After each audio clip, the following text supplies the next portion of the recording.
සාමාන්‍ය මිනිහෙක් තමන්ගේ ජීවිත කාලයෙන් 3න් එකක් ඒ කියන්නේ අවුරුදු 80ක් ජීවත් වෙන කෙනෙක් නම් අවුරුදු 27ක්ම ගත කරන්නේ ගැඹුරු නිින්දේ. ඇස් දෙක පියාගෙන මේ භෞතික ලෝකයෙන් සම්පූර්ණයෙන්ම වෙන් වෙලා අපි හැමදාම රැට කොහෙද යන්නේ? අපි හිතාගෙන ඉන්නේ නිින්ද කියන්නේ මොළයේ විවේක ගන්නවා, ශරීරය නැවත ගොඩනගෙනවා. නමුත් ඔබේ නිින්දට වැටෙන ඒ නිහඬ අන්ධකාරය ඇතුලේ ඔබේ මනස මේ අවදියෙන් ඉන්න ලෝකයටත් වඩා 100,000 ගුණයක් අතිශය සංකීර්ණ විශ්වයක් නිර්මාණය කර ගැනීම සිදු කරනවා. ඔබ කවදා හෝ මේ භෞතික ලෝකයේ කිසි දිනක පය නොතැබූ අතිශය නුහුරු නගරයක් වීදියක් දිගේ සිහිනෙන් ඇවිද ගොස් තිබෙනවාද? කිසිදාක හමු නොවූ එහෙත් ඔබේ ආත්මයට ඉතාම සමීපයයි හැඟෙන නුහුරු මුහුණු සිහිනෙන් දැක තිබෙනවාද? ඇතැම් විට ඔබට මේ ජීවිතයේදී කිසි දිනක අත් නොමිදි දැවැන්ත බයක් එහෙම නැත්නම් කිසි දිනක ඉගෙන නොගත් අద్භූත පුරාණ සංකේත අතිශය සජීවීව ඔබේ නින්දට පැමිණ තිබෙනවා නේද? මේවා එන්නේ කොහෙන්ද? සාමාන්‍ය නූතන ස්නායු විද්‍යාවේ අපිට කියනවා අපේ මොළය කියන්නේ අපි ඉපදුණු දවසේ ඉඳන් අපේ ඇස් දෙකට පෙනෙන දේවල්, කන් දෙකට ඇසෙන දේවල් විතරක් ගබඩා කරන හાર્ඩ් ඩිස්ක් එකක් වගේ එකක් කියලා. ඔබ දකින දේවල් මොළයේ නියුරෝන වල සටහන් වෙනවා. ඒක තමයි ඔබේ මතකය කියලායි ඔවුන් කියන්නේ. එහෙමනම් මේ කවදාවත් අත්දකපු නැති දේවල් ඔබේ මනසට එන්නේ කොහෙන්ද? ඔබේ මොළය ඒ සංකීර්ණ රූප සහ හැඟීම් සකස් කරන්නේ මොන දත්ත පදනම් කරගෙනද? මේ ප්‍රහෙලිකාව විසඳන්න 20 වන සියවසේ මුල් භාගයේදී බටහිර ලෝකයේ දැවැන්ත මනෝවිද්‍යාඥයින් පිරිසක් තමන්ගේ මුළු ජීවිතේම කැප කළා. ඒකේ පුරෝගාමියා වුණේ සිග්මන්ඩ් ෆ්‍රොයිඩ්. මනුෂ්‍ය මනස ගැන අතිශය භයානක කියවීමක් ලෝකයට ගෙනාවා. ෆ්‍රොයිඩ් හිතුවා අපේ යටිහිත unconscious mind එක අපි මේ සමාජයට බය හැංගුව අපේ යටපත් කරගත්තු ලිංගික ආශාවන්, ළමා කාලයේ කම්පනයන් හෝ බියවීම් කොට ගහලා තියෙන අඳුරු දුගඳ හමන පහළ මාලයක් විතරයි කියලා. ඔහුට අනුව සිහින කියන්නේ ඒ යටපත් කරගත්තු ආශාවන් වෙස් වලාගෙන එළියට එන එක ක්‍රමයක් පමණයි. නමුත් ෆ්‍රොයිඩ්ගේ මේ පටු රාමුව ඇතුලේ මනුෂ්‍ය මනසේ තියෙන අර දැවැන්ත අద్භූත අත්දැකීම් පැහැදිලි කරගන්නට බැරි වුණා. එතනදී තමයි ෆ්‍රොයිඩ්ගේ අග්‍රගණ්‍ය ගෝලයා වුණ ස්විට්සර්ලන්ත ජාතික මනෝවිද්‍යාඥ කාල් ගුස්තාව් යුං තමගේ ගුරුවරයාගේ මේ මතය සම්පූර්ණයෙන්ම ඛණ්ඩනය කරමින් බටහිර මනෝවිද්‍යාව කනපිට පෙරළුවේ ඔහු. යුං කියන්නේ හුදෙක් කාමරයකට වෙලා ලෙඩ්ඩු බලපු දොස්තර කෙනෙක් නෙවෙයි. ඔහු ලෝකෙ පුරාම සංචාරය කළා. ආසියාවේ යෝගීන් ගැන, අප්‍රිකාවේ ගෝත්‍රිකයන් ගැන, පැරණි රසායනික විද්‍යාව සහ පුරාණ මිත්‍යා කතා පිළිබඳ ඔහුට තිබුණේ අතිශය දැවැන්ත දැනුමක්. යුං තමන්ගේ මානසික රෝහලට එන රෝගීන්ගේ සිහින සහ ඔවුන් අඳින චිත්‍ර අධ්‍යයනය කරන්න පටන් ගත්තා. එහිදී අතිශය පුදුමාකාර ඒ වගේම බියකරු යථාර්ථයක් ඔහු නිරීක්ෂණය කළා. ඔහු දුටුවා කිසිම දවසක පරණ පොතක් පතක් කියවලා නැති, කිසිම දවසක වෙනත් රටකට ගිහින් නැති යුරෝපීය සාමාන්‍ය රෝගීන් සහ මානසික රෝගීන් තමන්ගේ සිහින වලින්, මනෝභ්‍රාන්තීන් වලින් දකින සංකේත මීට අවුරුදු 10 ගණනකට පෙර හිටපු මායාවරුන්ගේ, ඇස්ටෙක් වරුන්ගේ සහ පෙරදිග සංස්කෘතීන් වල එන සංකේත වලට 100% සමාන බව. එක්තරා මානසික රෝගියෙක් හිරුගෙන් එල්ලෙන නලයක් ගැනත් ඉන් සුළඟ සැදෙන හැටිත් යුන්ට විස්තර කළා. යුන් පසුව සොයාගත්තා මේ රෝගියා කියපු කතාව හරියටම මීට අවුරුදු 2000කට කලින් ලියවුණු පුරාණ ග්‍රීක පොතපතක ඒ අකුරෙන්ම ලියවිලා තියෙනවා කියලා. ඒ රෝගියට ඒ පොත කියවන්න කිසිම ක්‍රමයක් තිබුණේත් නැත. යුන්ගේ මේ නිරීක්ෂණය අහම්බයක් නෙවෙයි. ඔහු තේරුම් ගත්තා Wise Old Man, Great Mother සහ Ouroboros වැනි මූලික මනෝවිද්‍යාත්මක ආකෘති ලෝකයේ එකිනෙකට කිසිම සම්බන්ධයක් නැති සංස්කෘතීන් වල කාලය සහ අවකාශය හරහා එකම විදියට මතුවීමට ඉඩ තිබෙනවා කියලා. මේක හරියට ලෝකයේ කොහේ හිටියත් මිනිස්සෙකුගේ ශරීරයේ හදවතයි පෙනහළුයි පිහිටලා තියෙන්නේ එකම තැන වගේ සමාන සිද්ධියක්. ඒ වගේම අපේ මනසේ ගැඹුරුම ව්‍යුහයත් උපතින්ම සමානයි කියන එක.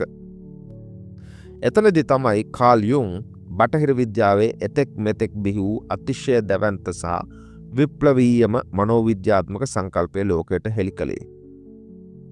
ඔහු ඒක හැඳින්වුවේ සාමූහික අවිඥානය. එහෙම නැත්නම් the collective unconsciousness කියලා. යුන් පෙන්වා දුන්නා ඔබේ මනස කියන්නේ තනි දූපතක් නෙවෙයි. අපි මේ බාහිරෙන් වෙනස් වන ශරීරවල හිටියට අපි අවදියෙන් ඉන්නේ මේ මම කියන පටු සීමාවට ගොඩක් යටින්. මුළු මනුෂ්‍ය සංහතියේම මනස් එකට යාවෙච්ච අතිවිශාල අදෘශ්‍යමාන මනෝවිද්‍යාත්මක සාගරයක් තියෙනවා කියලා. මේක හරියට තේරුම් ගන්න අපි ඉතාම සරල නමුත් ගැඹුරු ස්වාභාවික උපමාවක් ගනිමු. ඔබ කැලේට ගියාම පොළවෙන් උඩට පිපිලා තියෙන බිම්මල් දකිනවා නේද? බාහිරින් බලන කෙනෙක්ට පෙනෙන්නේ ඒ හැම බිම්මලක්ම එකිනෙකට කිසිම සම්බන්ධයක් නැති. තනිව ඉපදිලා තනිව මැරිලා යන ස්වාධීන දේවල් හැටියට. නමුත් නූතන උද්භිත විද්‍යාවට අනුව අපි පොළොවේ යටට අඩි කිහිපයක් හාරලා බැලුවොත් අපිට පේනවා ඒ හැම බිම්මලක්ම වර්ග කිලෝමීටර ගණනාවක් පුරා විහිදුණු එකම දැවැන්ත ජීවමාන දැලකින්, ඒ කියන්නේ මයිසීලියම් ජාලයකින් එකට යාවෙලයි තියෙන්නේ කියලා. එක තැනක තියෙන ගසකට රෝගයක් හැදුනොත් ඒ ජාලය හරහා අනික් කෙනාටත් ඒ පණිවිඩය ශනිකවම යනවා. කාල් යුන් කිව්වෙත් හරියටම මෙන්න මේක. ඔබයි මමයි මේ භෞතික ලෝකයේ අර තනි බිම්මල් වගේ වෙනම ජීවත් වෙනවා කියලා තමයි අපි හිතාගෙන ඉන්නේ. නමුත් අපේ යටිහිතේ ගැඹුරුම ස්තරය අර මයිසීලියම් ජාලයකින් වගේ මුළු මනුෂ්‍ය වර්ගයාගේම අතීතය එක්ක අපේ පරම්පරා මිලියන ගණනක අත්දැකීම් එක්ක භෞතික විද්‍යාවට අසු නොවන ලෙස තදින්ම යාවෙලයි තියෙන්නේ. අපි නිදාගන්නකොට අපේ අර තර්ක කරන කතන්දර ගොතන මම කියන ව්‍යාජ කේන්ද්‍රය නඩත්තු කරන සාමාන්‍ය මොලේ කොටස් සම්පූර්ණයෙන්ම නිහඬ වෙනවා. එතකොට අපේ සිත අර දැවැන්ත සාමූහික විඥානයේ දොරටු විවෘත කරගෙන ඒ මහා සාගරයට කිමිදීම සිද්ධ වෙනවා. අපි අර කවදාවත් දැකපු නැති දේවල්, අద్භූත රූප, කිසිදා නොදුටු නගර සිහිනෙන් දකින්නේ ඒ දැවැන්ත ජාලය ඇතුළේ තියෙන මනුෂ්‍ය සංහතියේම අතීත මතක ගබඩාව. අපි නොදැනුවත්වම ස්පර්ශ කරන නිසා. මේක බටහිර විද්‍යාවේ මනුෂ්‍ය මනස ගැන සොයාගත් විශිෂ්ටතම අද්භූතම යථාර්ථයක්. නමුත් මීට හරියටම අවුරුදු 100කට පමණ පෙර කාල් යුන් දුටුව මේ දැවැන්ත මනෝවිද්‍යාත්මක ජාලය ඔහුටත් වඩා 100,000 ගුණයක් ගැඹුරින් මීට වසර 2500කට 600කට පෙර භාගතුන් වහන්සේ විසින් ඉතාම නිර්වද්‍යව විච්ඡේදනය කරලා පෙන්වලා තියෙනවා. කාල් යුන්ගේ මේ අතිදක්ෂ විද්‍යාවට ග්‍රහණය කරගත හැකි වුණේ හුදෙක් මේ මනුෂ්‍ය සංහතියේ ජීව විද්‍යාත්මක පරිණාමයේ මතකයක් පමණයි. නමුත් භාගතුන් වහන්සේ සාමූහික අවිඥාණයෙන්ද බොහෝ ඔබට ගිහිල්ලා මුළු මහත් සංසාරයම සියලු සත්ව කොට්ටාශයන්ම එකට ගැටගසන විශ්වීය මතක ගබඩාව ලෝකයට දේශනා කළා. ඒක තමයි බෞද්ධ මනෝවිද්‍යාවේ එහෙම නැත්නම් අභිධර්මයේ එන නූතන විද්‍යාවට කිසිසේත්ම ළඟාවීමට නොහැකි වෙලා තියෙන භවාංග සිත. කාල් යුන්ගේ මේ අතිදක්ෂ විද්‍යාවට ග්‍රහණය කරගත හැකි වුණේ හුදෙක් මේ මනුෂ්‍ය සංහතියේ ජීව විද්‍යාත්මක පරිණාමයේ මතකය පමණයි. මේ භවාංග සිත කියන්නේ මොකද්ද? ඒක තේරුම් ගන්නට නම් අපි නැවතත් ඔබේ රාත්‍රී නිින්ද වෙතටම ගමන් කළ යුතුයි. ඔබ රාත්‍රියේ අතිශය ගැඹුරු නිින්දකට වැටුණු විට කිසිදු සිහිනයක්වත් නොදකින ඔබ මම කියා කෙනෙක් සිටිනවා කියලා හෝ මතකයක් පවා අමතක වී යන ඒ ඝන අන්ධකාරය ඒ නිහඬ පැය ගණනාවක් ඇතුලේ ඔබේ මනස කොහෙද තියෙන්නේ? මේ මොහොතේ ඔබ මිය ගොස් නැති බව තීරණය කරන ඔබේ හදවතේ ගැස්ම සහ හුස්ම වැටෙන රිද්මය පාලනය කරන්නේ කවුද? අභිධර්මයට අනුව ඒ මොහොතේ ඔබේ ජීවිතය පවත්වාගෙන යන්නේ අර අපි අවදියෙන් ඉන්නකොට ලෝකයේත් එක්ක ගැටෙනකොට පවතින වීති සිත නෙවෙයි. ඒ වෙනුවට ඔබේ ජීවයේ අඛණ්ඩ පැවැත්ම රඳවා ගන්නා භවයෙන් භවයට සත්වයාගෙන යන අතිසියුම් විඥාන ධාරාවක් ඒ මොහොතේ ක්‍රියාත්මක වීම සිදුවනවා. කාල් යුන් දුටුව මේ සාමූහික අවිඥානය පදනම් වුණේ මනුෂ්‍යයාගේ ජීව විද්‍යාත්මක පරිණාමය මත. යුන් හිතුවා අපේ මොළයේ සෛල ඇතුලේ අපේ DNA එක ඇතුලේ අතීත මනුෂ්‍යයන්ගේ මතකයන් සහ බියවීම් ගබඩා වෙලා තියෙනවා කියලා. ඒක මේ පෘථුවියට විතරක් මනුෂ්‍යයෙකුට විතරක් සීමා වුණ භෞතික ජාලයක් කියලා. නමුත් භාගතුන් වහන්සේ මේ යථාර්ථය බැලුවේ ඊට වඩා අනන්ත වූ ගුණයකින් ගැඹුරින්. භෞතික පදාර්ථයන්ගෙන් සහ මුලින්ම වෙනස් වූ තොර වූ විශ්වීය ක්වන්ටම් මානයකින්. උන්වහන්සේ දේශනා කළා මේ භවාංග සිත කියන්නේ හුදෙක් එක ජීවිතයක් එක පරම්පරාවක් හෝ එක ජීවි කොට්ටාශයක මතක ගබඩාවක් නෙවේය. ඒක අතීතයක් සොයාගත නොහැකි තරම් වූ මේ අනන්ත සංසාර ගමනේ ඔබ තිරිසන් සත්වයෙක් වෙලා ඉන්නකොට, ඔබ දෙවියෙක් වෙලා ඉන්නකොට, ඔබ බ්‍රහ්මයෙක් වෙලා ඉන්නකොට සහ සමාන්තර මානයන්හි ඉන්නකොට ජීවත් වෙනකොට ඒ සෑම භවයකදීම ඔබ රැස් කරගත්තු අනන්ත වූ අත්දැකීම් ගබඩා කරන තැනක් කියලා. ඔබ හොඳින් හෝ නරකින් කළ සියලු දේවල් වල ශක්ති කම්පනයන්, එහෙම නැත්නම් කර්ම බීජ සහ කවදාවත් නොසිඳෙන අතිසියුම් පුරුදු, එහෙම නැත්නම් අනුසය ධර්ම රහසින් සංගවාගෙන යන කවදාවත් නොනැවතී ගලාගෙන යන ගංගාවක් තමයි මේ භවාංග සිත කියලා කියන්නේ. කාල් යුන්ග්ට මේක ග්‍රහණය කරගන්න බැරි වුණේ මොකද බටහිර විද්‍යාව හැමතිස්සම උත්සාහ කළේ විඥාණය මොළය ඇතුලෙන් හොයාගන්න. නමුත් භවාංග සිත කියලා කියන්නේ මොළය ඇතුලේ තියෙන දෙයක් නෙවෙයි. මොළය කියන්නේ ඒ භවාංග සිත විසින් මේ භෞතික ලෝකයක ගනුදෙනු කරන්න මේ ජීවිත කාලය ඇතුළට විතරක් හදාගත්තු తాවකාලික ඇන්ටනාවක් වගේ. දැන් අපි අර මුලින්ම ඇසුව මනෝවිද්‍යාවේ දැවැන්තම ප්‍රහෙලිකාවට නැවතත් යමු. අපි ඇයි කවදාවත් දැකපු නැති මුහුණු, කවදාවත් දැකපු නැති නගර සිහිනෙන් දකින්නේ? නූතන ස්නායු විද්‍යාවට අනුව ඔබ නිදාගන්න විට අර ලෝකය නිර්මාණය කරන තර්ක කරන DMN ජාලය తాවකාලිකව අක්‍රිය වෙනවා. අභිධර්මයේහි අනුරුද්ධ මහරහතන් වහන්සේ මේක හඳුන්වනවා භවාංග පාතය කියලා. තතෝ පරම් භවාංග පාතෝව හෝති. ඒ කියන්නේ වීති සිත බිඳ වැටිලා සිත එහි මූලිකම අවස්ථාවට, ඒ කියන්නේ භවාංගයට වැටීම. මේ මොහොතේදී ඔබේ බාහිර ලෝකයේ දොරටු වැහිලා අර අනන්ත සංසාරික මතක ගබඩාවේ අදෘශ්‍යමාන දොරටු අතිශය සියුම්ව විවෘත වීම සිදුවනවා. එතකොට අර භවාංග ගංගාවේ පතුලේ තැන්පත් වෙලා තියෙන රොන් මඩ, ඒ කියන්නේ ඈත සංසාරයේ වෙනත් භවයන්හිදී ඔබ විඳපු ප්‍රබල අත්දැකීම්, හැඟීම්, යම් යම් සත්ව කොට්ටාසවලදී ඔබට දැනුණ මරණ බිය සහ ඔබ රැස් කරගත් කර්ම ඡායාවන් යම් යම් සංකේත විදියට මේ ජීවිතයේ මතකයන් එක්ක කලවම් වෙලා මතු පිටට බුබුලු දාන්න පටන් ගන්නවා. යුන් කිව්වේ අපි මේ දකින්නේ පුරාණ මායාවරුන්ගේ හෝ ඇස්ටෙක් වරුන්ගේ මතකයන් කියලා. නමුත් අභිධර්මයට අනුව ඔබේ සීන වලින් දකින්නේ හුදෙක් කොහෙවත් ඉන්න වෙනත් මිනිස්සෙක්ගේ මතකයන් පමණක් නෙමෙයි. බොහෝ විට ඔබ දකින්නේ මේ අනන්ත සංසාරයේ වෙනත් හැඩයකින්, වෙනත් නමකින්, වෙනත් ලෝකයක ජීවත් වුණ ඔබේම අතීත ඡායාවන්. ඔබ කවදාවත් ගිහින් නැති නගරයක පාරවල් හීනෙන් දකිනකොට ඔබට හිතෙන්නේ අතිශය ඒ හුරු පුරුදු හැඟීම, ඒ දේජා වූ ඒක අහම්බෙන් නෙවෙයි, මේ භවාංග සිත හරහා සංසාරයේ කොතනින් හෝ ඔබ ගෙවා දැමූ භවයකින් ක්ෂණිකව මතුවන කම්පනයක්. ඔබ කවදාවත් ගිහින් නැති නගරයක පාරවල් වල ඔබ යනවා ඇති. සමහර විට ඇත්ත ජීවිතයේ පාර යනකොට ඔබට හිතෙනවා මම මේ පාරේ ඇවිල්ලා තියෙනවා මීට කලින්. ඔකට අපි කියන්නේ දේජා වූ කියලා ප්‍රංශ භාෂාවෙන්. ඔබ එහෙම හීනේ දකිනකොට ඔබට හිතෙන ඒ අතිශය හුරු පුරුදු හැඟීම ඒක අහම්බයක් නෙවෙයි. ඒක මේ භවාංග සිත හරහා සංසාරයේ කොතැනක හෝ ඔබ ගෙවා දැමූ භවයකින් ක්ෂණිකව මතුවන කම්පනයක්. සමහර මිනිස්සු උසතම් වලට බයයි. සමහරු වතුරට බයයි. සමහරු අඳුරට බයයි. බටහිර මනෝවිද්‍යාවේ මේවට කියන ෆෝබියා කියලා.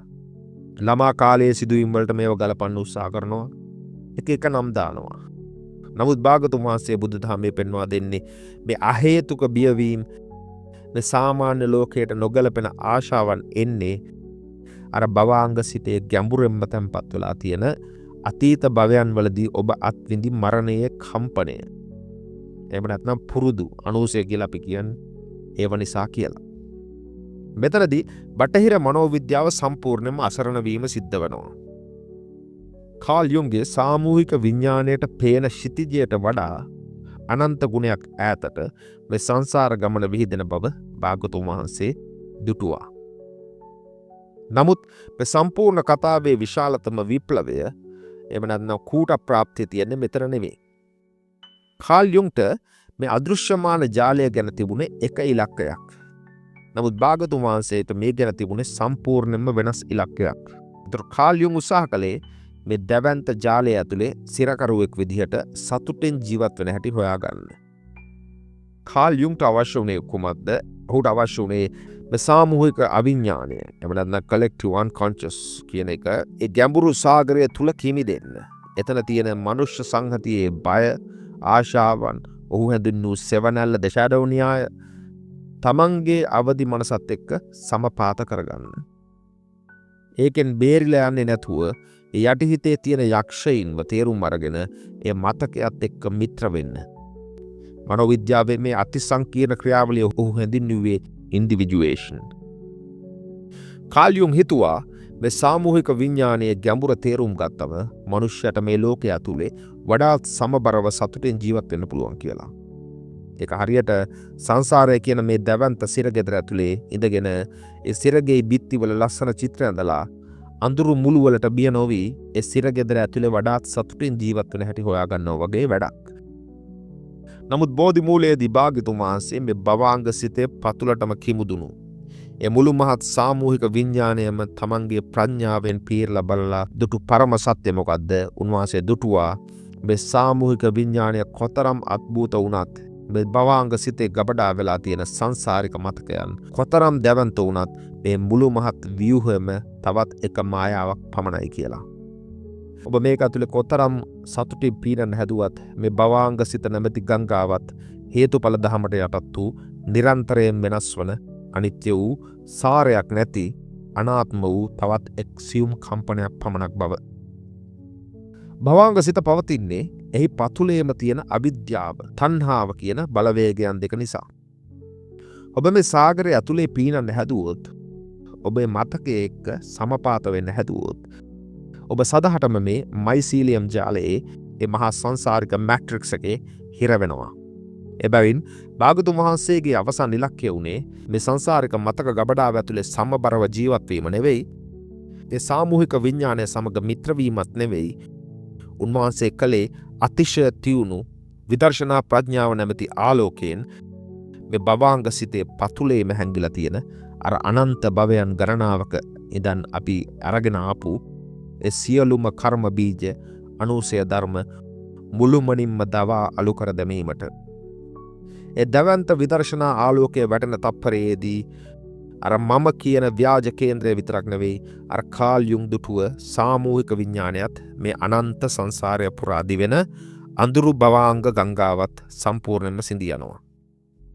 ඒකේ මූලිකම කේතය එහෙම නැත්නම් සෝස් කෝඩ් එක වන අවිද්‍යාව නැකී යෑම තමයි මෙතනදී සිද්ධ වන්නේ. ඒ මොහොතේදී මේ දවන්ත සංසාරික ජාලය පරමාණුවක්වත් ඉතිරි නොවි මුළුමනින්ම බිඳී වැටෙනවා. සියලුම කම්පනයන් නතරවනවා. අන්නේ අවස්ථාවයි අර කිසිදු කම්පනයක් නැති පරම නිශ්චලතාවය, ඒ කියන්නේ නිර්වාණය කියලා හඳුන්වන්නේ. කාල් යුන් උත්සාහ කළේ මේ සිහින ඇතුලේ පවතින රහස් හොයාගෙන සිහින තේරුම් ගන්න. නමුත් භාගතුන් වහන්සේ උත්සාහ කළේ සමස්ත සිහිනයෙන්ම සදහටම අවදි වන්න. බටහිර මනෝවිද්‍යාව අදටත් අපට උගන්වන්නේ අපේ යටිහිත නැමැති ඒ සිරගේ ඇතුලේ එහි අඳුරු මුළු වලට බය නොවි වඩාත් පහසුවෙන් ජීවත් වන හැටි.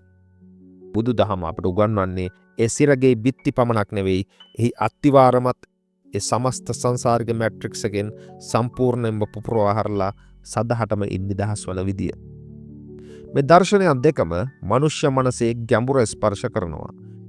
නමුත් එහි අවසන් ගමනාන්තයන් අහසත් පොළවත් තරම් දුරයි. තීරණය තිබෙන්නේ අද මේ මොහොතේ ඔබේ අතේ ඔබ උත්සාහ කරන්නේ මේ භවාංග සිත නැමැති සංසාරික සීනය ඇතුලේ වඩාත් හොඳින් නිදාගන්නද නැත්නම් මේ සමස්ත සීනයෙන් සදහටම අවදි වන්නද. බටහිර මනෝවිද්‍යාවේදී රෝගියෙක් තමන්ගේ මානසික ගැටලුවක් පීඩනයක් අරගෙන ආවම මනෝචිකිත්සකයා කරන්නේ ඒ ගැටලුව ඇතුළට බහැලා ඒකේ මුල හොයන එක, අතීතයට යන එක, ළමා කාලේ අඳුරු අහුමුළු අවුස්සන එක. හරියට පැටලුණු නූල් බෝලයක ඒකේ නූල ලිහා ගන්න හදනවා වගේ. නමුත් භාගතුන් වහන්සේ දුටුවා මේ භවාංග සිතේ තියෙන සාමූහික විඥානයේ තියෙන අනන්ත සංසාරයේ මතකයන් එකින් එක ලිහන්න ගියොත් මේ මුළු ජීවිත කාලයම මදි වෙනවා. ඒක හරියට ආලෝකය පවා ගිලගන්න බැරි කළු කුහරයක් බ්ලැක් හෝල් එකක් ඇතුළට හිතාමතාම වැටෙන්න උත්සාහ කරනවා වගේ වැඩක්. එහෙනම් උන්වහන්සේ දුන්න විසඳුම කුමක්ද? ඒ පිළිබඳ වඩා හොඳින් වටහා ගැනීමට අපි නූතන විද්‍යාවේ අතිශය ගැඹුරු මානය වන ක්වොන්ටම් භෞතික විද්‍යාව දෙසට පොඩක් හැරෙමු. ක්වොන්ටම් විද්‍යාවේ අද අපිට ඔප්පු කරලා පෙන්නනවා නිරීක්ෂකයාගේ බලපෑම, the observer effect.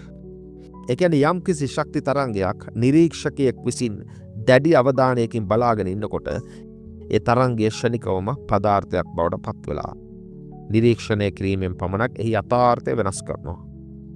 භාගතුන් වහන්සේ ඒකට පාවිච්චි කළ වචනයක් සති, එහෙම නැත්නම් සිහිය. ඔබේ හිතේ මහා බයක්, කේන්තියක් හෝ දැවැන්ත ආශාවක් මතුවෙනකොට ඒක එන්නේ අර අපි කලින් කතා කරපු භවාංග සිතේ පත්ලේ ඉඳන්. ඒක නිකන් සිතුවිල්ලක් නෙවෙයි. ඒක ඈත සංසාරයේ ඉඳන් එන දැවැන්ත බලශක්ති කම්පනයක්. සාමාන්‍ය මිනිස්සෙක් කරන්නේ එක්කෝ ඒ හැඟීමත් එක්ක පොරබදනවා, නැත්නම් මේකට යට වෙලා ඒක ක්‍රියාත්මක කරනවා. මේ දෙකේදිම වෙන්නේ අර සංසාරික මැට්‍රික්ස් එක තව තවත් ශක්තිමත් වෙන එක. නමුත් විදර්ශනා භාවනා පුරුදු කරන යෝගියා කරන්නේ කුමක්ද? ඔහු ඒ හැඟීමත් එක්ක සටන් කරන්නේ නැහැ. ඔහු කරන්නේ අර ක්වොන්ටම් විද්‍යාඥයා වගේ අතිශය තියුණු නිරීක්ෂකයෙක් බවට පත්වන එක විතරයි. ඒ කියන්නේ මේ තියෙන්නේ කේන්තියක්, මේ තියෙන්නේ බයක්, මේ තියෙන්නේ වේදනාවක් කියලා ඒක මගේ කියාගන්නේ නැතුව, කිසිම ඇලීමක් හෝ ගැටීමක් නැතුව ඒ භවාංග සිතෙන් මතුවන කම්පනය දිහා උපේක්ෂාවෙන් බලාගෙන ඉන්නවා. අන්නේ තියුණු නිරීක්ෂණය හමුවේ අර ක්වොන්ටම් තරංගය බිඳ වැටෙනවා වගේ. භවාංග සිතෙන් ආපු ඒ ප්‍රබල කර්ම වේගය අර නිරීක්ෂකයාගේ ආලෝකය දරා ගන්න බැරුව ක්ෂණිකවම බිඳ වැටලා දිය වෙලා නැති වෙලා යනවා. ඒක තමයි විශ්වයේ තියෙන දැවැන්තම ප්‍රාතිහාර්ය. කිසිවක් නොකර සිටීමෙන්, හුදෙක් අවදියෙන් නිරීක්ෂණය කිරීමෙන් පමණක් දසදහස් ගණනක් භවයන් පුරාවට ආපු දැවැන්ත කර්ම ශක්තියින් අලු වෙලා යනවා. කාල් යුන් කිව්වේ අඳුරට බහින්න අඳුර තේරුම් ගන්න, අඳුරේ ඉන්න යක්ෂයන්ව යාළු කරගන්න කියලා. නමුත් භාගතුන් වහන්සේ කිව්වේ අඳුරත් එක්ක සටන් කරන්න එපා, අඳුර ඇතුළට බහින්න එපා. හුදෙක් එතනට ප්‍රඥාවේ ආලෝකය, light of awareness ගෙනෙන්න පමණයි. ආලෝකයේ වැටෙනකොට අඳුර කොහෙ ගියාද කියලා හොයාගන්නවත් බැහැ. බුදුදහමේ කිසිම තැනක අපිට කියන්නේ නැහැ සීනේක පෙනෙන සෑම රූපයක්ම, සෑම මුහුණක්ම, සෑම නගරයක්ම අනිවාර්යයෙන්ම අතීත භවයක සැබෑ මතකයක් කියලා. අල්ලගන්න කියලා. මොකද සිත කියන්නේ පරණ කර්ම බීජ, මේ මොහොතේ මතක, බිය, ආශා, දවස පුරා සංගවාගත් හැඟීම් සහ අවිද්‍යාවේ අඳුරු පුරුදු ඔක්කොම එකටම ඉෂ්ට කරලා මවා ගන්න චිත්‍රයක්. ඒ නිසා යෝගියාගේ කාර්ය සිහින විශ්වාස කිරීම නෙවෙයි, ඒවායේ ස්වභාවය දැකීම පමණයි. යුන් අඳුරු සිතියමක් හැදුවා. භාගතුන් වහන්සේ අඳුරේ මුල ගිනි තැබුවා. යුන් මනසේ ගුහාව තේරුම් ගන්න උත්සාහ කළා. භාගතුන් වහන්සේ ඒ ගුහාවට බැඳී ඉන්න මම කියන මිත්‍යාවම කඩා දැමුවා. යුන්ගේ ඉලක්කය සම්පූර්ණ මිනිසෙක් වීම. භාගතුන් වහන්සේගේ ඉලක්කය මිනිසෙක්, දෙවියෙක්, බ්‍රහ්මෙක් යන සියලු සීමාවලින් ඔබට යෑම. නූතන භෞතික විද්‍යාවේ සමහර අදහස් අපට මතක් කරලා දෙන්නේ නිරීක්ෂණය කරන ක්‍රියාව itself ඊටාම ගැඹුරු එකක් බව. එය බුදුදහමේ සති සහ සති සම්පජඤ්ඤය යන අදහස් සමග සම්පූර්ණයෙන්ම එකඟ වුණ දෙයක් නෙවෙයි. හුදෙක් දේවල් දකින විට, එහි බලන විට යථාර්ථය වෙනස් වන විදියට අනාවරණය වන බවට ඒක හොඳ උපමාවක් සපයනවා. අද රාත්‍රියේ ඔබ නිින්දට යන්න කලින් විනාඩි 5ක් පමණ නිහඬව වාඩි වෙන්න. හුස්ම ඇතුළට එන හැටි බලන්න. පිටවන හැටි දකින්න. හිත ඇතුලේ මතුවන රූප, මතක, බය, ආශා, තනිකම, හිස් බව කිසිවක් මම කියලා නොගෙන හුදෙක් මෙහෙම බලන්න. මේත් මතුවලා යන ධර්මයක්. මේත් නිතරම වෙනස් වන ධර්මයක්. එතනින් තමයි අවදිවීමේ ගමන ආරම්භ වන්නේ. විශාල දර්ශන වලින් නෙවෙයි, මේ මොහොතේ සිත මතුවෙන හැටි නිවැරදිව දැකීමෙන්. ඒ සදාතනික නිදහස ඔබට වැඩි ඈතක නෙවෙයි. එනම් සියලු දෙනාටම තෙරුවන් සරණයි.